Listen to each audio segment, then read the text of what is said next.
강세리는 현장에서 체포됐다는 소식과 함께 모든 죄를 인정했다고 알려졌는데요. 경찰 조서에는 복잡한 질투와 왜곡된 책임감이 뒤섞여 있었습니다. 내가 아니면 누구도 못 가져. 이렇게 적혀 있었다고 하더라고요. 강세리는 재판을 오래 끌지 않았습니다. 고개를 숙인 채 양형을 구했지만 법정은 종신형을 선고했어요. 세상과 벽을 쌓은 채 지내던 강세리는 결국 교도소 병사에서 병을 얻었고 마지막까지 면회를 거절한 채 눈을 감았습니다. 죽기 전 마지막으로 남긴 말은 짧았다고 해요. 지호야 미안해. 이름만 남긴 사과였는데도 그 한 줄이 많은 사람의 심장을 묵직하게 눌렀습니다. 한편 황기찬의 사망 소식이 전해지고 며칠 뒤 역전 골다리에서 지내던 노숙인이 길바닥에 쓰러졌는데요. 사람들이 구급차를 부르느라 부산스러웠고 그 노인은 깨어나서는 같은 말만 반복했답니다. 그 사람이 날 밀어내며 살렸어. 그 사람.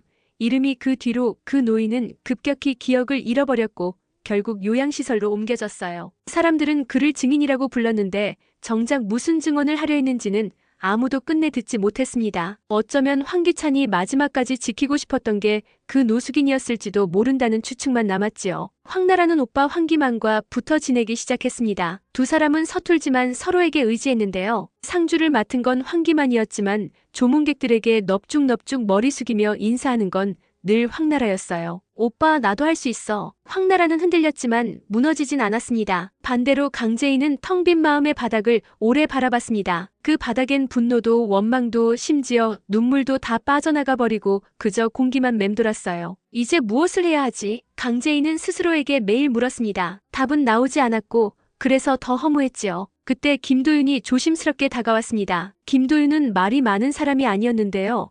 필요할 때 필요한 말만 골라 던지는 사람이었습니다. 재인 씨, 오늘 밤 괜찮으세요? 그 한 문장을 듣는 순간 강재인은 이상하게도 긴장이 풀렸어요. 네, 좋아요. 그렇게 두 사람의 저녁이 시작됐습니다. 김도윤은 성의 있게 준비했어요. 가벼운 식사, 오래된 코미디 영화, 그리고 달달한 디저트까지. 어느 하나 화려하진 않았지만 이상하게 마음이 놓였어요. 덕분에 숨이 좀 트였어요. 고마워요, 도윤 씨. 강재인이 작은 미소를 흘리는 걸 본 김도윤은 그제야 어려운 이야기를 꺼냈습니다. 재인 씨, 기찬 씨의 죽음이 사고였다는 건 변하지 않겠죠. 그런데요, 마지막 순간에 그 사람이 지키고 싶었던 게 누구였는지 저는 알 것 같아요. 그게 재인 씨였을 거라고요. 이 말은 설교가 아니었습니다. 다만 누군가 손등에 살며시 올려놓는 온기 같은 말이었지요. 그날 밤 강재인은 처음으로 마음속 소용돌이를 꺼내놓았습니다. 도윤 씨, 사실은요. 저는 황기찬이 너무 미웠어요. 처음부터 나를 제대로 사랑해줬다면 이렇게까지 오진 않았을 거라고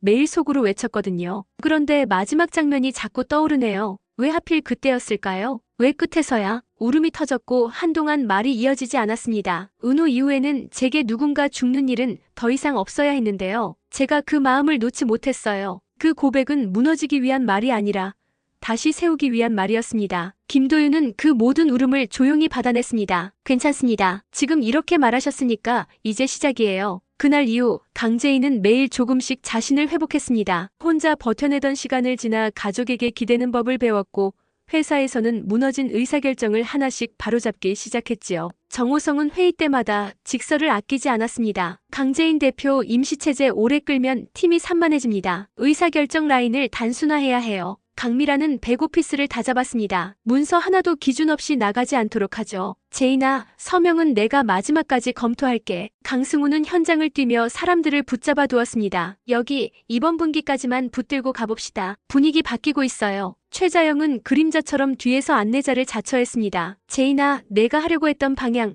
엄마가 지켜볼게. 대신 숨 넘어갈 땐 쉬었다 가자. 이렇게 다섯 사람이 촘촘하게 엮이자 무너져가던 YL의 뼈대가 다시 서기 시작했어요. 김도윤은 투자자 자격으로 참여했지만 사실 누구보다 가까운 곳에서 재인을 지켜보는 사람이었습니다. 회의가 끝나면 늘 한 발 뒤에서 묻곤 했지요. 지금 체력은 몇 %예요? 그 질문은 성과가 아니라 사람을 묻는 말이었습니다. 드디어 이사회가 열리는 날 의사봉은 간단히 2번 울렸고 긴 표결은 생각보다 빨리 끝났습니다. 의장은 미소를 지으며 발표했어요. YL그룹의 새로운 대표이사 겸 회장 강재인. 박수 소리가 천장을 울렸습니다. 강재인은 연단에 서서 말을 꺼냈습니다. 여기까지 오는 동안 수없이 휘청였는데요. 그때마다 버팀목이 되어주신 분들이 있었습니다. 저를 믿어주신 임직원 여러분, 그리고 가족. 넘어질 때마다 손 내밀어줘서 고맙습니다. 그 말에 강승우가 환하게 웃었고 정호성과 강미란, 최자영이 차례대로 다가와 포옹을 건넸습니다. 그리고 김도윤이 마지막에 다가와 말보다 단단한 악수로 마음을 전했지요. 강재인은 그 손을 놓지 않은 채 아주 낮게 속삭였습니다. 도윤 씨, 오늘 밤에 꼭 하고 싶은 얘기가 있어요. 그날 밤 김도윤이 예전에 준비했던 그 식당에서 두 사람은 다시 마주 앉았습니다. 대단한 코스는 아니었지만 처음 만났던 그날처럼 마음이 편해지는 메뉴였어요. 도윤 씨, 강재인이 먼저 말문을 열었습니다. 제가 버틸 수 있었던 건요. 옆에서 제 속도를 맞춰준 사람이 있었기 때문이에요. 저를 재촉하지도 끌고 가지도 않았던 사람. 그게 도윤 씨였어요. 김도윤은 말없이 고개를 끄덕였습니다. 그래서요, 이제는 제가 먼저 걸어가 볼게요. 좋아해요, 도윤 씨. 우리 공식적으로 시작할까요? 잠깐의 정적 뒤에 김도윤의 눈이 촉촉해졌습니다. 이런 날 울면 안 되는데요. 왜 울어요? 행복해서요. 그렇게 두 사람은 손을 잡았습니다. 약속은 조용했지만 단단했어요. 시간은 생각보다 빠르게 흘러 2년이 지났습니다. YL은 해외 파트너십을 잇따라 체결했고 브랜드 가치는 꾸준히 올랐습니다. 강재인은 더 이상 흔들리는 사람이 아니었습니다. 기차가 선로를 벗어나지 않도록 매일 점검하는 사람, 때로는 속도를 줄일 줄도 아는 사람이었어요. 김도윤은 외부 투자자로서 냉정함을 잃지 않았고 사적인 감정이 일에 스며들지 않도록 선을 지켰습니다. 우리 회사에서는 동료로만 만나죠. 이 약속이 있었기에 둘의 사적인 시간은 더 따뜻해졌습니다. 퇴근 후에는 서로의 하루를 묻고 주말에는 한강을 산책했습니다. 한강은 늘 제자리인데 사람 마음만 계절을 타네요. 강재인이 이렇게 말하면 김도윤은 웃으며 등 뒤에서 팔을 가볍게 얹곤 했지요. 그래도 봄은 오잖아요. 그러던 어느 밤 김도윤이 운전대를 살짝 틀어 강재인의 집 방향이 아닌 강변 쪽으로 차를 몰았습니다. 길 잘못 들었어요? 아니요, 일부러요. 둔중한 어둠 속에서 트렁크가 열렸고 작은 풍선과 카드가 바람을 타고 흔들렸습니다. 제인, 이름을 부르는 톤만으로도 진심이 전해질 때가 있잖아요. 김도윤은 무릎을 꿇고 반지를 내밀었습니다. 남은 인생 제 옆에서 같이 걸어주실래요? 강재인은 답을 준비해두지 않았는데요.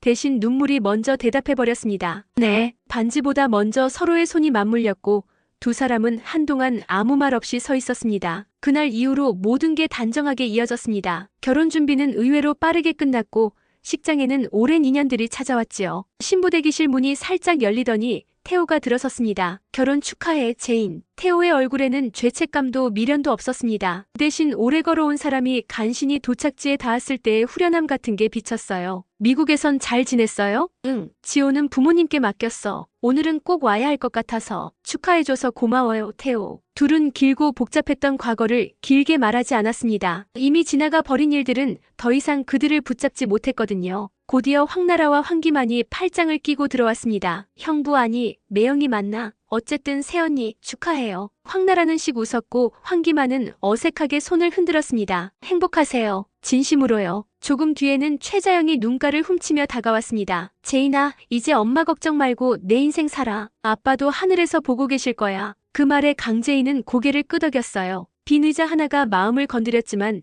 오늘은 슬픔보다 감사가 먼저였습니다. 신혼여행에서 돌아온 지 얼마 지나지 않아 강재인은 새로운 생명을 품었다는 사실을 알게 됐습니다. 두 사람은 매일 달력을 보며 설렘과 두려움을 번갈아 적어 내려갔지요. 이름은 나중에 정하자. 그래요. 아직은 우리만의 비밀이에요. 그런데 출산 당일 일이 꼬였습니다. 아이가 쉽게 내려오지 않았고 강재인의 혈압이 급격히 떨어졌어요. 의사들의 목소리가 분주해졌고 순간순간이 길게 늘어지는 것처럼 느껴졌습니다. 어지러움이 몰려오던 그때 강재인은 아주 선명한 장면을 보았다고 했습니다. 은호, 어린 목소리가 들렸대요. 엄마, 이제 나 걱정하지 말고 웃어. 내가 선물 하나 보내줄게. 그 순간 분만실에서 울음소리가 터졌습니다. 세상이 처음 듣는 그러나 오래 기다려온 그 울음이었지요. 아이는 무사했고 강재인은 기절하듯 잠들었습니다. 며칠 뒤 회복실에서 강재인은 김도윤의 손을 잡고 웃었습니다. 우리 은지가 온 것 같아요. 은지요? 은호가 약속했잖아요. 선물 보내준다고. 김도윤은 대답 대신 강재인의 이마에 입을 맞췄습니다. 이제 진짜로 우리가 사는 이야기를 써볼까요? 아이의 이름은 결국 은지로 정해졌습니다. 지켜준 은혜라는 뜻이 마음에 들어서였지요. 최자영은 아이를 보자마자 눈물을 쏟았고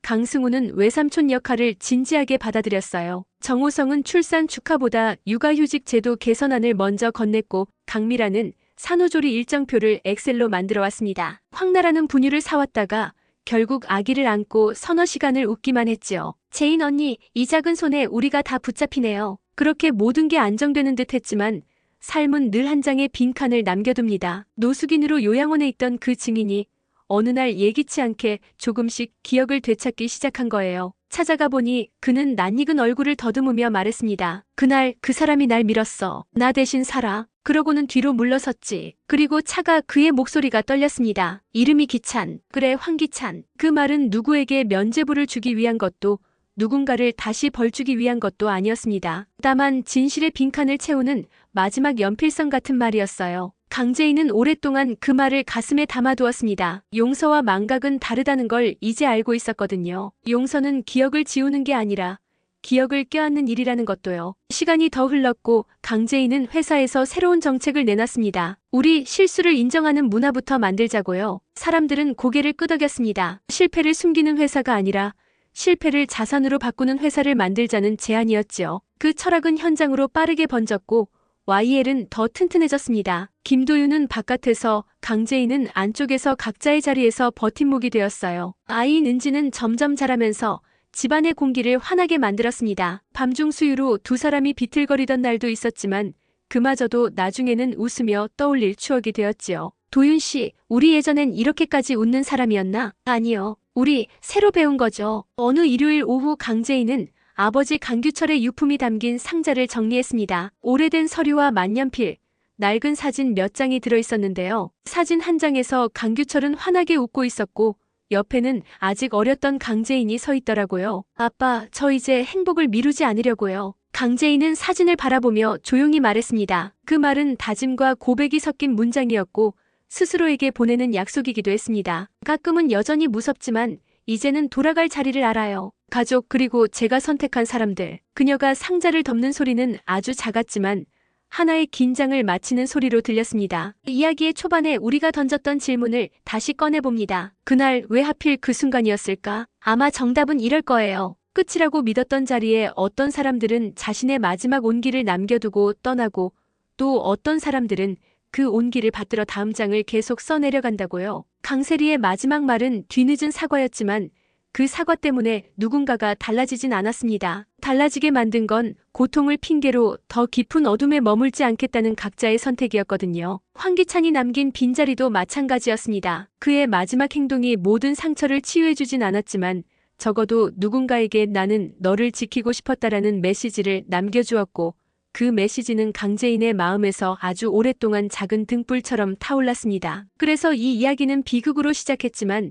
비극으로 끝나지 않습니다. 강재인은 매일같이 흔들리는 마음을 붙잡는 법을 배웠고 김도윤은 끝까지 기다려주는 사랑이 무엇인지 보여줬습니다. 정호성, 강미란, 강승우, 최자영은 저마다의 방식으로 한 사람을 다시 세웠고 황나라와 황기만은 서로 기대는 법을 배웠습니다. 태호는 미련을 버리고 축복을 선택했으며 아이은지는 새로운 시작의 이름이 되었습니다. 그리고 우리 역시 이들의 이야기를 따라오며 조금은 알게 됩니다. 용서는 잊어버리는 기술이 아니라 기억을 견디는 용기라는 사실을요. 살아간다는 건 완벽한 결말을 얻는 일이 아니라 불완전한 마음을 끌어안고 다음 페이지를 여는 일이라는 것도요. 마지막으로 강재인이 종종 하는 말로 이 장을 닫아볼게요. 우리는 때로 잃어버린 것들로 자신을 소개하고 싶은 유혹을 느끼는데요. 저는 이제 남아있는 것으로 저를 설명하려고요. 내게 남은 사람들, 내가 지킨 약속들, 그리고 오늘 웃을 수 있는 이유들. 그 말이 끝나면 아이은지가 어김없이 웃습니다. 그 웃음이야말로 이 길고 험한 이야기의 가장 확실한 결말이자 다음 이야기를 열어젖히는 첫 문장이겠지요.